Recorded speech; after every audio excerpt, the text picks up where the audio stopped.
I think sometimes when people come to museums, they're like, oh, that stuff just like appears on the walls, which would be cool and would be helpful, but that's not how it works. So the way I usually do it is, I do the research, I come up with the concept, I come up with the kind of big themes I want to hit, and then I find the stories that fill out that larger narrative. And so, I've been writing, and now it's noisy in here, as you can see, because we're installing.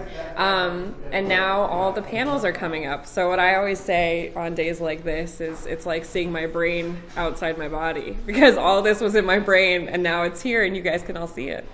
Well, for you, it's got to be just incredibly satisfying to see it now actually happening and looking at it. It is satisfying. It's scary because I care so much about this history and this community, and I hope that people feel happy when they see what's up here. But just looking around, there's so many familiar faces here, so many stories that people know, and I think stories people maybe won't know. So I'm excited. I guess the other thing is, especially when it's in your mind, once it goes to your mind, you have to then look at the space and determine what you can show, what you can say and write, and there is a lot to this. There's so many tiny, tiny decisions. I think that's the funniest part. So my title is curator, right? And people know what curating means. What it really means is just making an infinite number of decisions. And so when I was writing the concept plan, I literally just pulled up a chair in this gallery and just sat here and thought about what the space could look like, where I could fit what. And I try to be mostly chronological because I want people to be able to see the story, as it kind of happened. But there are major themes that are embedded throughout. So I'm hoping people see both the chronology, but also the ideas that are behind the exhibit.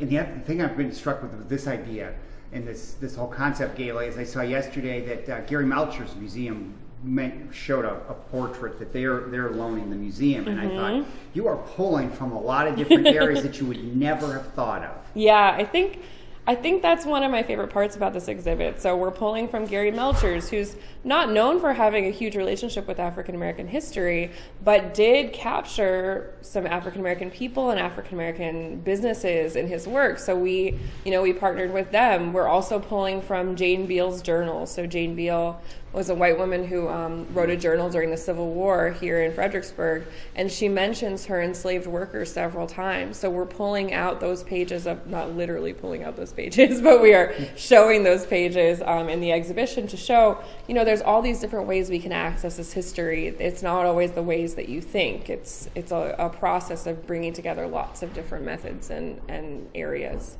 And I really see, just even today, we always talk about how an exhibit like this isn't just you, that you're working with a lot of different people. And I see the people installing, you have to work with them. Yeah, we're very lucky. We work with Evolution Printing, which is headed by Greg, who you could probably hear right now. So Greg is wonderful because he understands both my crazy brain, but also the intricacies of this building. It's an old building. None of the walls match up. None of the windows are straight. And Greg is so great at making sure that everything fits and will work well, whether or not the building wants to cooperate with it.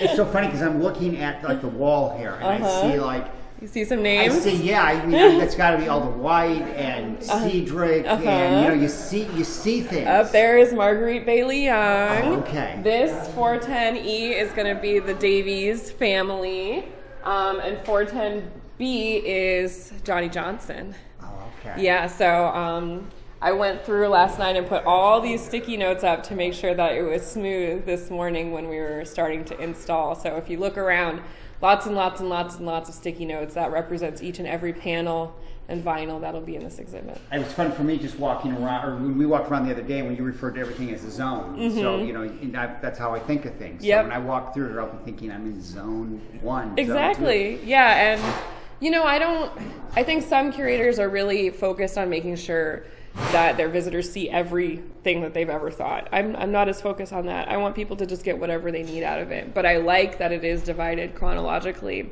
so people can see, the way that things have evolved over time here in Fredericksburg.